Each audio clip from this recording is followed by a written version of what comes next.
Hi, it's me again with laser tips and tricks. This is about speeding up your jobs. If you've never bought anything from JDS, JDS is the leader in engraving materials. And I do a lot of these ceramic mugs that they're so easy. But what I do like, what I like about JDS, they have instructions and they've tested this. So like if you have a 60-watt laser, $600 per inch, 40 speed, 100 power, or 70 power.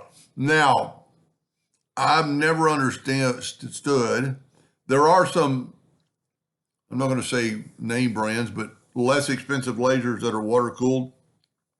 And I've heard through the grapevine you should never run them at 100 power. Well, epilogue lasers, you can run at 100 power. So here's JDS's deal.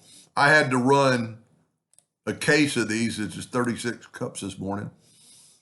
These two are totally different in time. It saved me just by changing the dots per inch. And this might not be 100% right here because I did reduce, after I timed that, I reduced the logo. But it would have taken me 3 hours. Just by, and say I'm using it 100 power, I don't see why you wouldn't want to use 100 power and then 80 speed, but I changed the DPI from 6 to 4.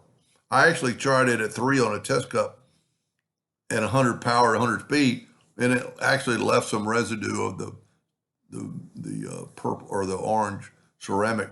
So next time you're doing a job that's not necessarily wood, that's just taking finish off, run it at lower. I mean, a lot of people think, well, the 80 speeds as fast as I'm going to help it go. Well, the dots per inch are the big thing.